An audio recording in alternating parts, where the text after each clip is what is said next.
Estoy viajando más y más profundamente a través de mí misma. Todo lo demás desaparece y yo desciendo hondo, muy hondo, casi directamente en el tumor mismo.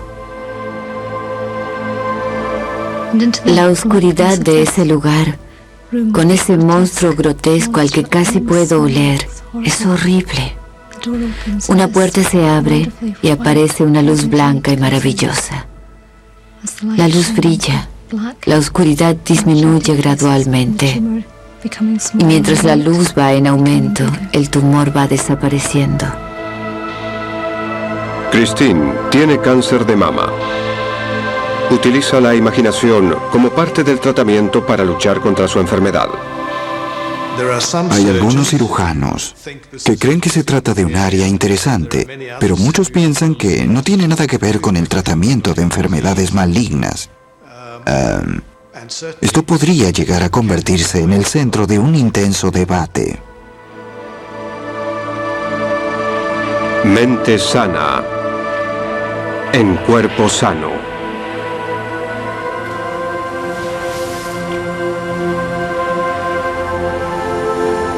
Los terapeutas alternativos dicen que curan utilizando técnicas mentales y físicas. Son tan convincentes que en la actualidad 1 de cada 3 británicos se dirige a ellos. Yo tenía una herida en el muslo, consulté a todos e hice de todo, y nada funcionó hasta que llegué aquí. Si no lo hubiera vivido personalmente, no lo habría creído. Los médicos occidentales rechazan las terapias alternativas alegando que no son científicas ni han sido probadas. Más magia que medicina. Tenemos los dos extremos, dos grupos que se descartan mutuamente, lo cual es muy lamentable. La verdad debe estar en un lugar en el medio, y necesitamos saber dónde está la verdad, porque al descubrirla seremos capaces de encontrar el mejor tratamiento para nuestros pacientes.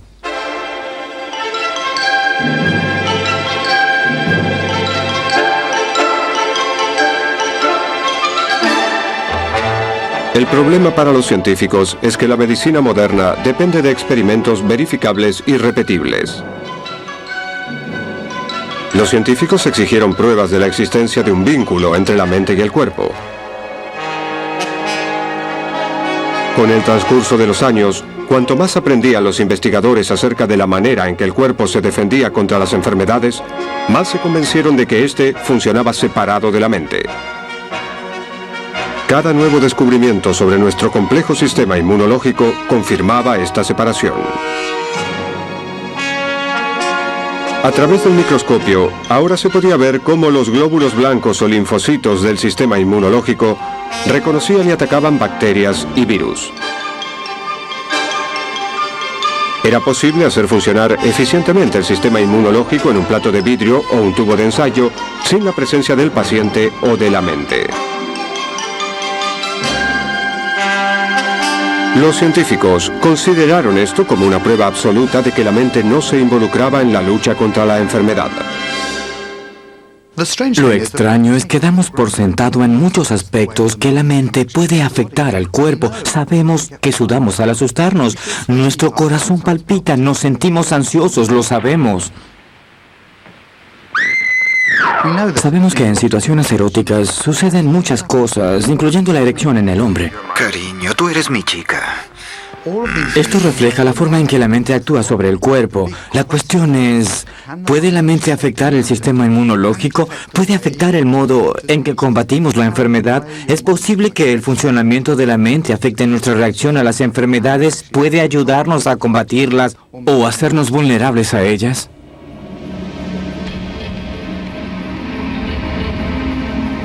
En los últimos 20 años, sucedió algo extraordinario. Los científicos han empezado a medir lo inmensurable. ¿De qué manera las células son afectadas por los pensamientos?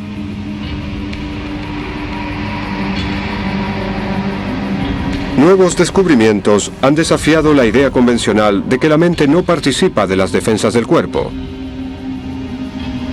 Descubrimientos accidentales, no programados, y que están creando un nuevo e importante campo en la investigación médica: la psiconeuroinmunología.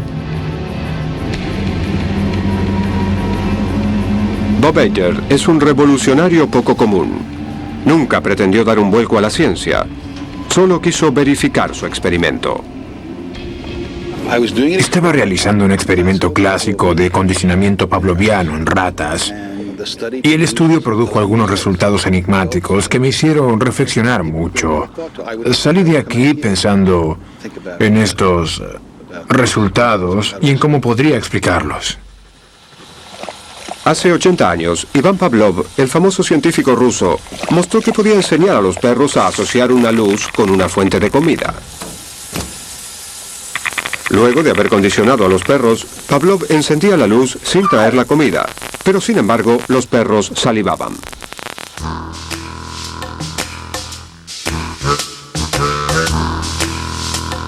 En 1975, Bob Hader le suministró a sus ratas una solución azucarada que les gustaba, para luego inyectarles una droga que les hacía sentirse mal, lo que odiaban. Las ratas aprendieron a asociar el agua azucarada con su malestar.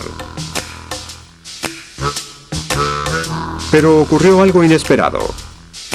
Las ratas empezaron a morirse. Los animales estaban muriendo y eso no debía ocurrir. Es problemático porque cuando eso sucede, algo está fuera de control y eso es preocupante.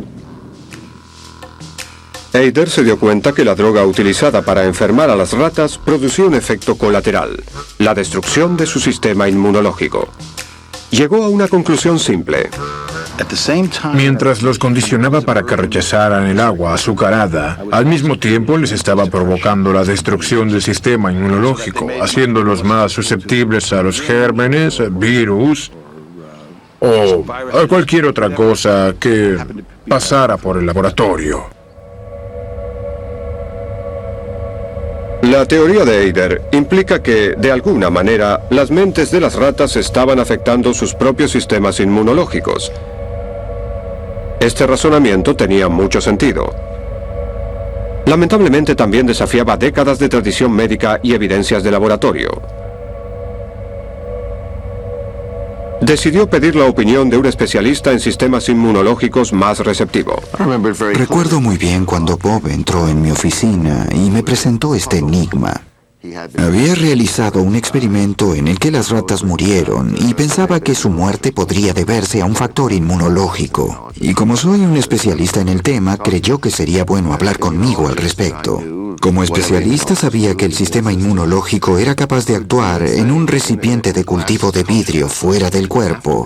Y lo que Bob estaba diciendo era que al actuar en el cuerpo donde normalmente se encuentra, podía ser controlado por el cerebro, por la mente. Bob Hader y Nick Cohen diseñaron juntos la repetición del experimento. El resultado confirmó que el sistema inmunológico podía ser condicionado por la mente. Muchas gracias. Sus descubrimientos fueron recibidos con aplausos amables, pero también con cierta hostilidad profesional. Los hechos poco convenientes no se ajustaban a la teoría convencional. Aunque el público estaba muy dispuesto a aceptar esos estudios y los que siguieron, mis colegas en inmunología no estaban muy entusiasmados. Pensaban que Hader y Cohen estaban locos, porque sus descubrimientos implicaban que el cerebro de alguna manera era capaz de destruir por sí mismo todo el sistema inmunológico del organismo, lo que se consideraba una herejía total. Al año siguiente, el rompecabezas se siguió completando. No tuvo nada que ver con el condicionamiento, sino con el amerizaje luego de la misión del Skylab.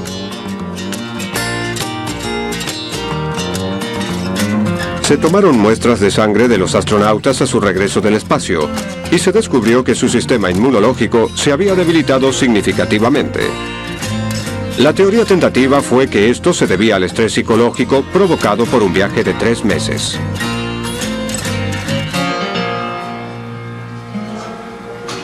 El concepto de que el estrés era capaz de afectar las defensas físicas fue otro desafío al pensamiento ortodoxo. El estrés está en la mente. Y se suponía que la mente no tenía ningún efecto sobre el sistema inmunológico. Solo a inicios de los 80, una pérdida y una observación casual puso a un especialista en inmunología y a una psicóloga, marido y mujer, sobre una nueva pista. La historia comenzó cuando murió mi padre. Me afectó mucho. Fue difícil. Un día una buena amiga me llevó a almorzar para consolarme un poco. Durante ese almuerzo me dijo, ¿sabes, Ron? No te olvides que hay evidencias que sugieren que luego de una gran pérdida durante el primer año hay una mayor predisposición a enfermarse. Y yo recordé que había leído algo acerca de eso. Cuando volví a casa esa noche hablé con Jan, mi esposa, acerca del tema y le dije, bien, es una asociación interesante, pero ¿cómo puede realmente una pérdida afectar el sistema inmunológico? Cuando Ron dijo, ¿puede el estrés afectar la salud?, le contesté, sí. Ya contábamos con buena información, sabíamos que los hechos tensionantes de la vida se asociaban a una mayor incidencia de enfermedades. Personas que sufrieron la muerte de alguien, mudanzas o la pérdida de su empleo tenían una mayor predisposición a enfermarse. Era interesante, pero lo que sabíamos sobre el sistema inmunológico era limitado. Entonces decidieron investigar si el estrés podría realmente tener algún efecto sobre las células del sistema inmunológico. Comenzaron un experimento controlado, utilizando un grupo de estudiantes de medicina que se enfrentaban a la tensión de los exámenes.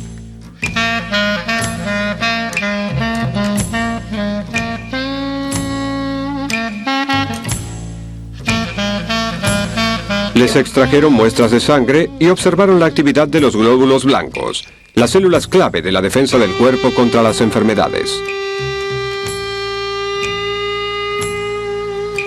Descubrieron que, inmediatamente después del examen, los glóbulos blancos de los estudiantes habían disminuido su actividad.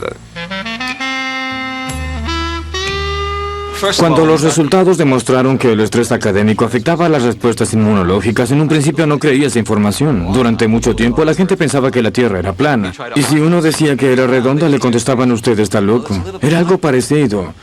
De pronto, el sistema inmunológico es afectado por el estrés. Espera un segundo, pensé, eso no es posible. No lo creía.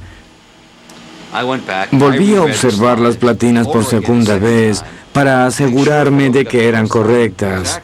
Me llevó mucho tiempo volver a mirarlas, pero en la segunda observación se obtuvieron exactamente los mismos resultados. Cuando los Glaser publicaron sus investigaciones por primera vez, seguía habiendo una gran resistencia. Y yo sé que aún los científicos que trabajaban en ese sector se mostraron escépticos. Al empezar las primeras investigaciones, la mayoría de nosotros tratábamos de demostrar que prácticamente todo era una pérdida de tiempo. Sin embargo, los resultados eran tan abrumadores que tuvimos que cambiar nuestro modelo, nuestra manera de pensar. Aunque no quisiéramos aceptarlo, al menos debíamos considerar que algo de humo había, y tal vez había un incendio.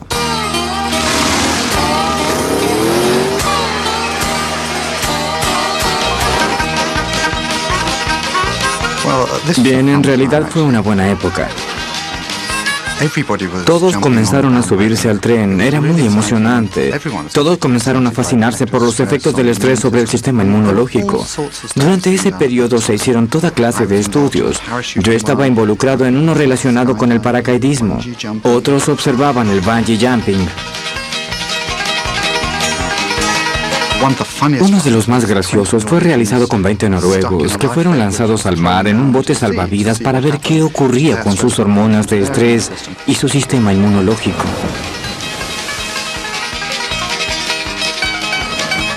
Pero ahora, al verlo retrospectivamente, se estaban estudiando casos de tensión aguda, de fuerte estrés durante un breve periodo de tiempo. Y luego de sufrir un corto estrés, uno se repone.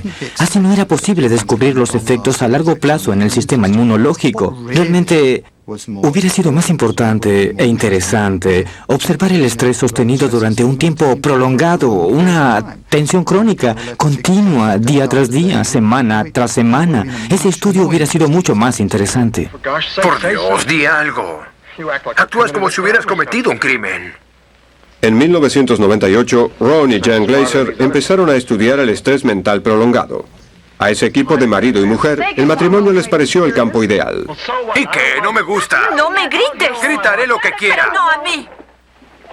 En los estudios sobre la pareja, queremos saber si ese estrés crónico de bajo nivel afecta las funciones inmunológicas y endocrinas.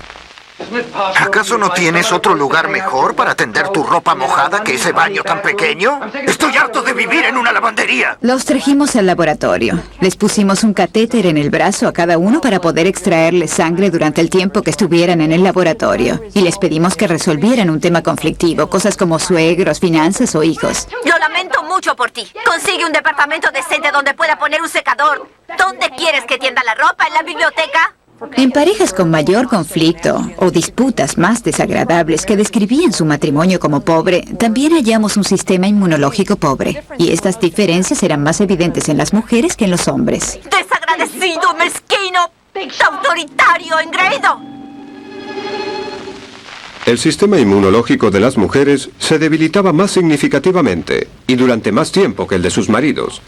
Las discusiones eran más tensionantes para las mujeres que para los hombres. El estudio sobre conflictos matrimoniales mostró que el estrés crónico e ininterrumpido producía un efecto de depresión continua de las células del sistema inmunológico. Es demasiado para mí.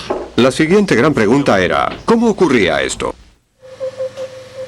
La primer clave fue descubierta por azar, mientras una neurocientífica estaba observando el conducto de los nervios bajo un microscopio electrónico. Cuando miramos por el microscopio, necesitamos una marca para ayudarnos a encontrar el camino a través de esta formación confusa de células y membranas. Y la marca que usamos es el vaso sanguíneo.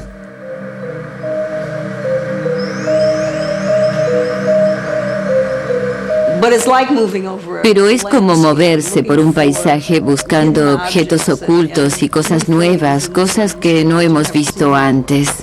Se parece mucho a una exploración, un viaje a través de una jungla. En este caso, la jungla del cuerpo humano. Para rastrear, usamos un dispositivo en forma de esfera que nos da la sensación de movimiento porque al desplazarla la imagen se mueve. Siempre he deseado tener una palanca para controlarlo mejor. Se empieza corriendo a lo largo de este vaso sanguíneo buscando las terminaciones nerviosas. Aquí se puede notar esta zona oscura que está asociada a esta célula, que es una célula muscular lisa. Y es exactamente lo que esperaba ver, porque sabemos que estas terminaciones nerviosas se comunican con las células del músculo. Sin embargo, mientras seguía por esta cara interna, encontré una de esas pequeñas terminaciones nerviosas, y cuando miré hacia la derecha, vi que no se estaba comunicando con una célula muscular lisa. Sin embargo, a la izquierda se estaba comunicando con otra cosa. Y la célula a la izquierda es un linfocito. Fíjese lo conectados que están. Está precisamente encima de él. De hecho, está provocando una depresión en la membrana celular del linfocito. Los linfocitos son células del sistema inmunológico, mientras que las células nerviosas están fuertemente conectadas al cerebro. Esto significa que hay una conexión física entre el cerebro y el sistema inmunológico del cuerpo. Fue muy emocionante. Ahí estaba. Podía verlo. Estaba justamente arriba, pegado al linfocito, y debía haber una comunicación entre las dos células.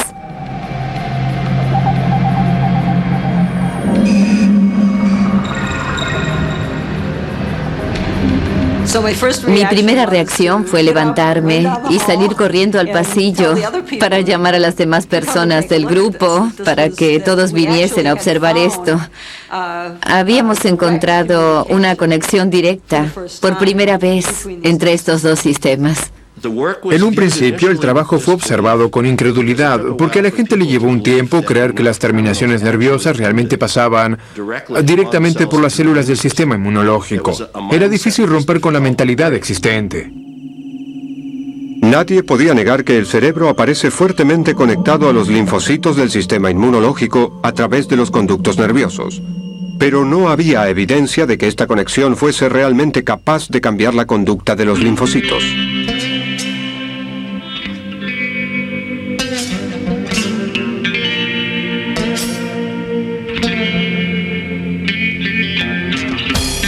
En Alabama apareció otra clave, esta vez escrita con sangre. Cuando empecé a trabajar en este área, la mayoría de los científicos tenían sus recelos, porque aunque sepamos que la mente probablemente afecta el sistema inmunológico por mecanismos tales como el estrés, no había realmente una buena explicación molecular, bioquímica y genética de cómo lo hacía. Entonces realizamos un experimento muy simple, que consistió en tomar células sanguíneas de una persona y ponerlas en cultivo, de modo tal que pudiéramos activarlas. Era similar al funcionamiento del sistema inmunológico durante una infección viral o bacterial. Normalmente, cuando un virus o una bacteria entra al cuerpo, las células sanguíneas blancas del sistema inmunológico responden creciendo, dividiéndose y creando anticuerpos para luchar contra la infección. En su experimento Blaylock le agregó a esta mezcla una hormona cerebral, el ACTH. Sabemos que esta hormona cerebral, el ACTH, es una de las cosas que entran en la sangre durante situaciones de estrés para advertirle al cuerpo sobre la existencia de la tensión. Al agregarle el ACTH a estas células, estas disminuyen su capacidad para agrandarse, dividirse y crear anticuerpos. Y esto nos dice que el cerebro y el sistema inmunológico hablan el mismo lenguaje químico, por lo tanto pueden comunicarse entre ellos.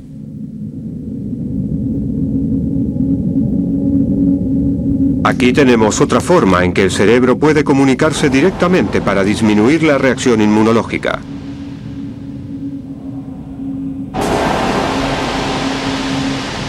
Un descubrimiento que habría de incomodar a la opinión establecida. Ed Blaylock tuvo que ofrecer más demostraciones y comprobaciones de los descubrimientos importantes que dio a conocer que cualquier otra persona, porque fueron considerados demasiado radicales. Fue tremendamente exigido por los demás cuando trató de probarlos. Esto iba contra las ideas que prevalecían en esa época, y lo que pasó fue que terminamos en una guerra. No fue una batalla, fue una guerra, porque los cambios de modelo siempre implican varias batallas. Y llevó aproximadamente 10 años poder repetirlo y lograr que fuera aceptado. Mientras que la comunidad científica solo estaba empezando a aceptar la evidencia de una vinculación mente-cuerpo, el público se lanzaba sobre los primeros informes como una justificación para su creciente fe en medicinas y sanadores alternativos. Era absolutamente aterrador. Prácticamente tomaron lo que solo era un poco de conocimiento y lo convirtieron en una enorme verdad. La gente se subía al tren y comenzaron a escribir libros y a decir, la mente puede afectar el cuerpo. Por lo tanto, usted puede usar su mente para controlar las enfermedades siempre y cuando trate a su mente en forma correcta. Por supuesto, nunca existió esa evidencia. Nunca tuvimos evidencia alguna de que la manipulación de esos conductos podía curar enfermedades. La única evidencia que tenían era que los pensamientos creaban pequeños cambios en la actividad de las células del sistema inmunológico.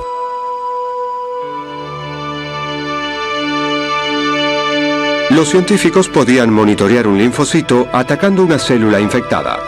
Eran capaces de mostrar las posibles formas en que los pensamientos podían debilitar ese ataque.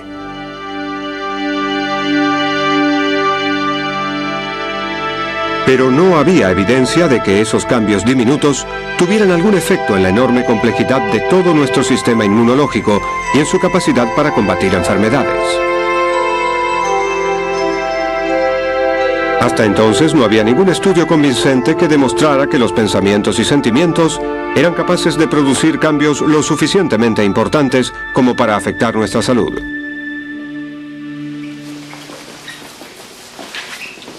¿Vienes conmigo, Madge? Sí. La historia de Franklin y Marsh habría de cambiar eso. Están felizmente casados desde hace 51 años. Pero ahora Marge sufre de Alzheimer. Reclínese en la fuente de champú. No, Reclínese todo lo que pueda. No puedo. Claro que puedes, reclínate. Un poco más, señora No Bryce. puedo hacerlo. No puede hacer nada por sí misma y su marido la cuida.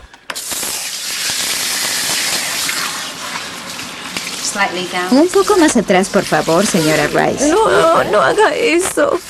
Cuidar a su mujer durante cada momento del día le provoca a Franklin una permanente angustia. No es fácil. De alguna manera es peor que en la guerra, cuando me dispararon. Cuando hubo terminado, pude decir, el desgraciado no me dio. Pero con esto, uno sabe que nada va a mejorar, sino que siempre será peor. No. Solo un poco más, casi terminamos. Solo un poco más, ¿sí? No lo puedo tolerar. Lo peor es el contraste entre lo que es ahora y lo que ella solía hacer. Ella dirigía hospitales y vendía inmuebles. Hacía todo lo que hacen las personas exitosas. Yo sé, está demasiado fría. Ya falta poco. Jan y Ron Glaser planificaron un estudio detallado para examinar los efectos del estrés sobre la salud. Eligieron a personas que viven bajo una fuerte y constante presión. Personas como Franklin, que cuidan a seres queridos con Alzheimer. Cuando alguien tiene a cargo una esposa con demencia progresiva como la enfermedad de Alzheimer, se produce una tensión crónica a muy largo plazo y que empeora con el tiempo. Eso pasa con los que cuidan a alguien. Lo describen como una especie de pérdida en vida, cuando ven cómo van desapareciendo partes de la persona que aman con el pasar del tiempo. No es sorprendente que los Glaser hayan descubierto que el estrés psicológico ha disminuido las respuestas inmunológicas de Franklin. En una serie de estudios, tanto en animales como en humanos, se encontraron diferencias estadísticamente significativas en distintos aspectos de la respuesta inmunológica en relación al estrés. Y está bien, es interesante, pero la cuestión más importante es, ¿esos cambios son lo suficientemente grandes para que afecten la salud? ¿Son biológicamente tan significativos como las estadísticas? Los estudios continuaron para responder a esa cuestión y ver si una gran tensión y baja respuesta inmunológica perjudica la capacidad del cuerpo para curarse a sí mismo. Se infligieron pequeñas e idénticas heridas en los brazos de todos los voluntarios. Luego los Glaser midieron el tiempo de curación de estas heridas. Descubrieron que las heridas en personas bajo mucha tensión, como Franklin, tardaron un 24% más en cerrar que en las personas sin estrés. Aquí por lo menos había una demostración de que el estrés era capaz de reducir la función inmunológica al punto de afectar la salud. Ahora sabemos que hay dos conductos importantes a través del cuerpo. Una ruta fuertemente conectada a través de los nervios y otra por la que viajan las hormonas desde el cerebro a la sangre. Se cree que estas son las hormonas con mayor efecto sobre el sistema inmunológico. Al ser activado por el estrés, el cerebro interviene a través del recorrido hormonal. Primero, el hipotálamo transmite mensajes eléctricos y químicos a la glándula pituitaria. A su vez, la glándula envía la hormona ACTH a las glándulas suprarrenales, donde cada glándula es estimulada para que suelte más de 30 mensajeros químicos. Uno de estos mensajeros es la cortisona. Existe ese conducto principal en el cuerpo, y así el cerebro detecta la tensión y el resultado final es el aumento de cortisona en la sangre. Y la cortisona hace toda una serie de cosas increíblemente complicadas, pero lo que hace en el sistema inmunológico es entrar en los glóbulos blancos, cambiar el número y la función de los glóbulos blancos, produciendo un efecto importantísimo en el sistema defensivo.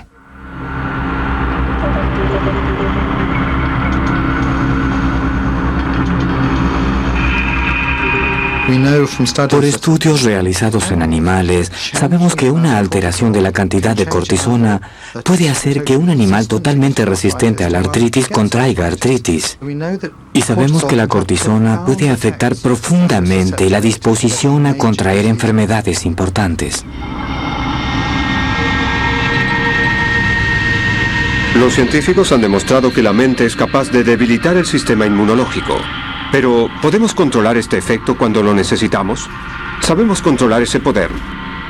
Hubo un caso sobresaliente.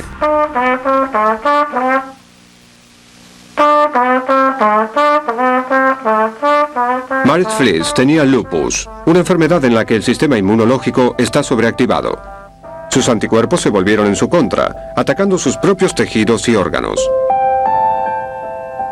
Se manifestó por primera vez cuando Marit tenía 11 años. Los médicos le recetaron drogas potentes para reducir la autodestrucción. Pero las drogas tenían un desagradable efecto colateral. Esta fotografía es de cuando estaba en 8º grado, creo. Estaba tomando 80 miligramos de esteroides por día porque no sabían qué hacer y eligieron el camino de los esteroides. Y estos no solo hacían que mi cara se viera como si hubiera tragado un globo, sino que también provocaban la caída de mi cabello. Cada mañana mientras desayunaba, mi cabello caía sobre la comida. O al levantarme, toda la almohada estaba cubierta de cabellos, como si tuviera 70 años. Honestamente, el efecto de las drogas me aterrorizaba. Pensaba que eran dañinas físicamente, como así también psicológicamente. Dudaba que su cuerpo pudiera recuperarse del tratamiento tan duro y tan riguroso. Y pensaba en lo que le estaría haciendo a su espíritu. La madre de Marit es psicóloga. Ella sabía que Robert Eder había experimentado con ratones que tenían lupus. Usando el condicionamiento de Pavlov, Eder había enseñado a los ratones con lupus a reprimir sus sistemas inmunológicos hiperactivos. Los ratones pudieron sobrevivir más tiempo sin necesidad de drogas. Leí en el informe de Eder y Cohen que a estos ratones les habían dado agua azucarada y luego una medicación, y que sus sistemas inmunológicos habían sido contenidos o reprimidos o llevados a un nivel controlable con la enfermedad. Y pensé, ¿las personas no podrían hacer lo mismo? Como un último recurso, se trató de ver si el condicionamiento funcionaría para Marit. Marit tuvo que aprender a asociar un fuerte olor o sabor con los efectos de la droga anabolizante para poder disminuir la actividad de su sistema inmunológico.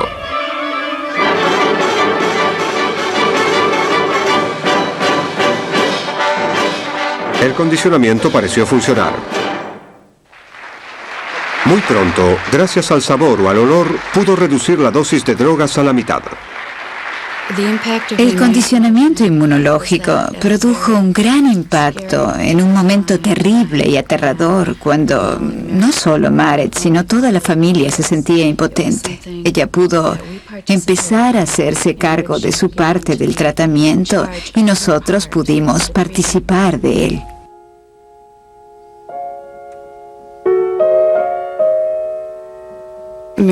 Marit murió en el día de San Valentín de 1995 de un ataque al corazón.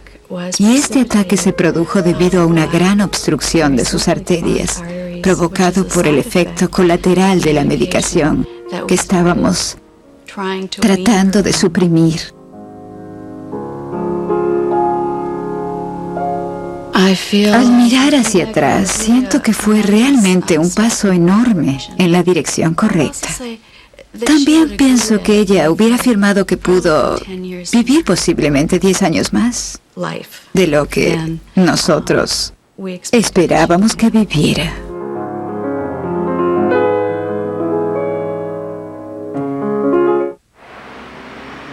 Un equipo de la Universidad de Trier, en Alemania, decidió investigar exactamente lo mismo y ver si podían lograr estimular las defensas del cuerpo. Era difícil encontrar una sustancia que estimulara el sistema inmunológico sin efectos colaterales.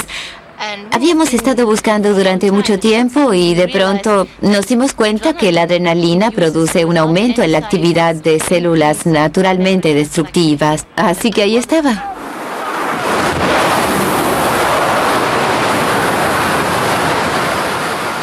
Cuando algo nos asusta o emociona, el cuerpo libera adrenalina. Un estudio con paracaidistas había demostrado que la adrenalina aumentaba la actividad de las células naturalmente destructivas, que son una parte clave de nuestro sistema de defensa. El grupo alemán quiso averiguar si las personas eran capaces de producir el mismo incremento al ser condicionadas. Es decir, ¿la mente sería capaz de estimular la respuesta inmunológica? Decidieron inyectar con adrenalina a 48 voluntarios y suministrarles al mismo tiempo un sabor fuerte y efervescente de un sorbete. Durante 4 días, el equipo repitió la prueba.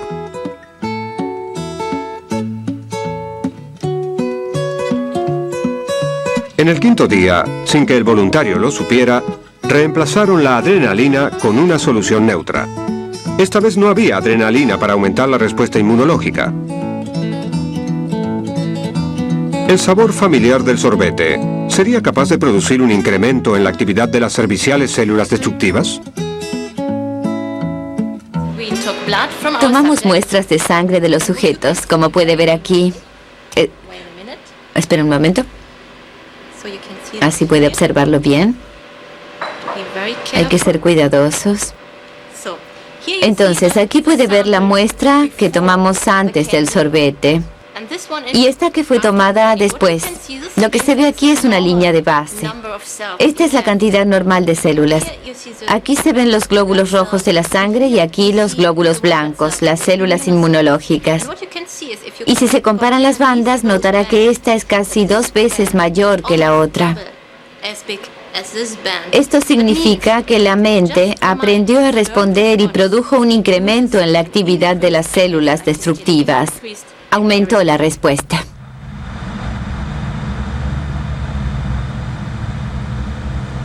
Los médicos solo pudieron concluir que es posible condicionar a las personas para que aumenten la actividad de sus células destructivas naturales. Se creía que estas células eran capaces de destruir determinadas células cancerígenas. Esto llevó a la siguiente gran cuestión. ¿Es posible que nuestra mente pueda ayudar a combatir el cáncer?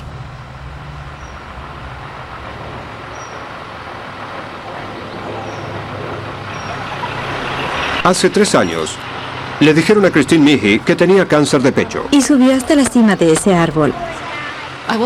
En realidad no me dijeron cáncer. Dijeron, su tumor es maligno. Y uno piensa, voy a morir, porque no sabe nada más e inmediatamente asume lo peor y piensa, me voy a morir de una muerte horrible y dolorosa. Adiós, mamá.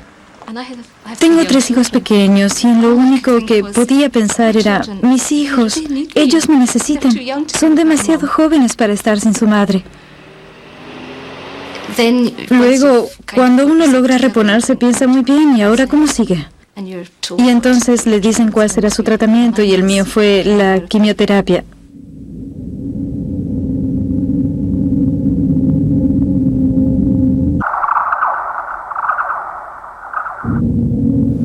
Todo mi cuerpo me decía, no vayas. Me recuerdo caminando desde el estacionamiento para entrar al hospital. Todo mi ser me decía, no entres ahí, regresa. Porque yo sabía lo que me esperaba y cada vez parecía peor.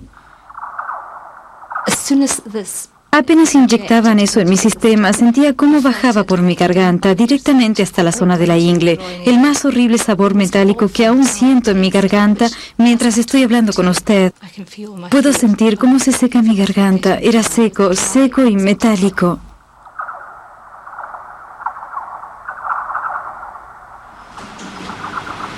Hace 16 años, en la Enfermería Real de Aberdeen, el Dr. Leslie Walker decidió ayudar a sus pacientes de cáncer a reducir los penosos efectos secundarios de la quimioterapia, enseñándoles a relajarse. A principios de los 80 descubrimos que algunos pacientes sufrían mucho por los efectos de la quimioterapia.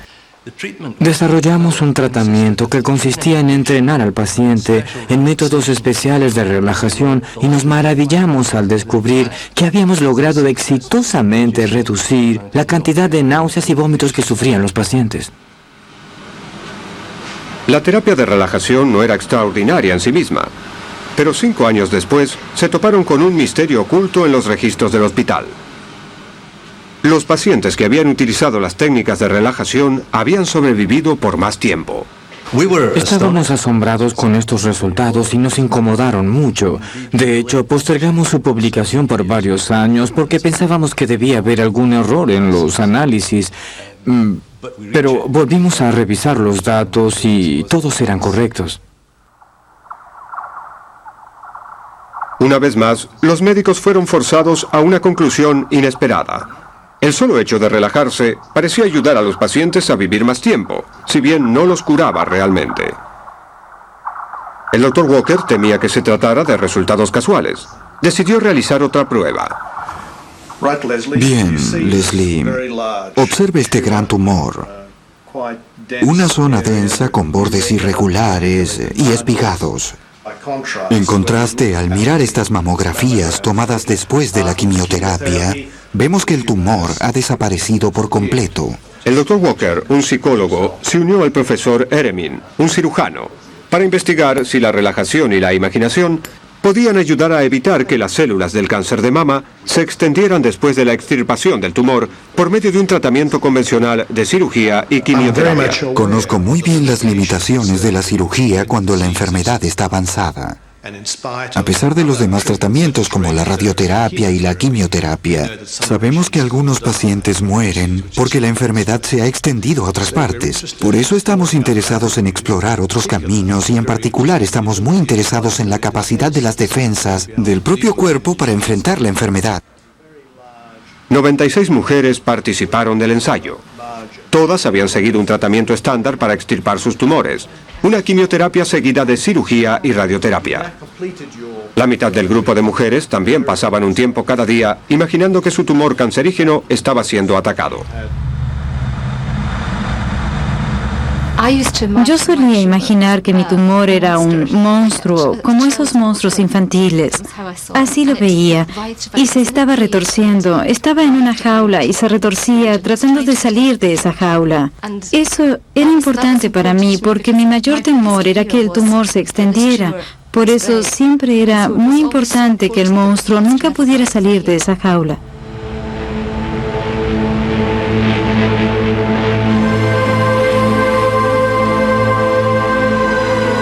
Durante un periodo de 3 años, Eremin y Walker examinaron la sangre de los 2 grupos de mujeres y midieron la actividad de sus células destructivas. Se cree que estas células ayudan a combatir la propagación del cáncer de mama. Los resultados fueron sorprendentes.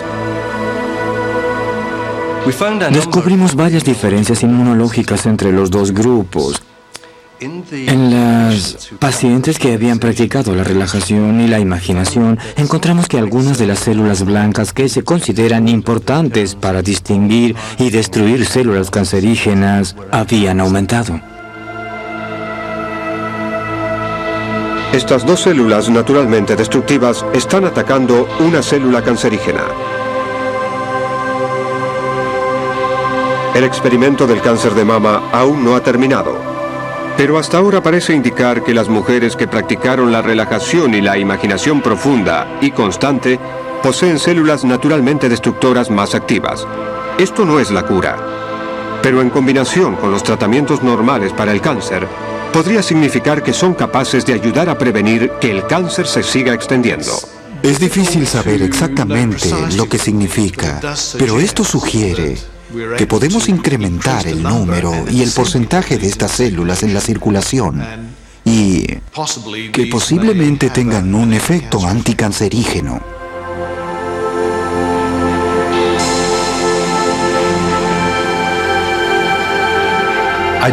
Yo no creo que este estudio demuestre que la imaginación y la relajación curan el cáncer. En este momento no pienso que este sea el caso. Lo que yo creo es lo que está basado en los datos, es decir, que estos métodos pueden mejorar la calidad de vida después del diagnóstico y durante el tratamiento. En cuanto a sus efectos biológicos a largo plazo en términos de la enfermedad, no los conozco, no sé qué resultados arrojarán. Si regresamos dentro de 3 a 5 años para reevaluar a las pacientes, estaremos en una mejor posición para saber si estos cambios y alteraciones, por relajación e imaginación, producen un beneficio a largo plazo para los enfermos de cáncer.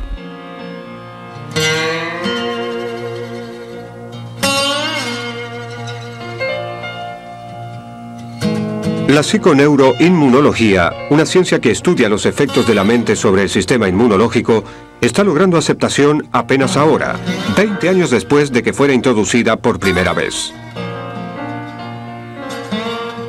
Los científicos están tratando de entender la forma misteriosa y compleja en que nuestros pensamientos y sentimientos afectan nuestros cuerpos.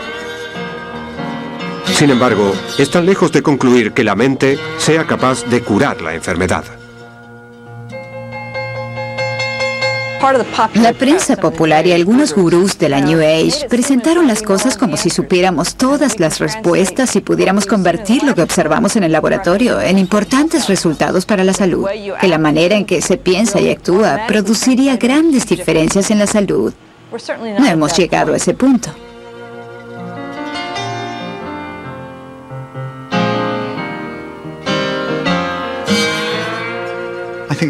Creo que lo fundamental es que no existe evidencia de que la mente pueda curar las enfermedades. La evidencia sugiere que la mente podría alterar el proceso o la disposición a la enfermedad, y esto puede ser extremadamente importante, algo que vale la pena investigar.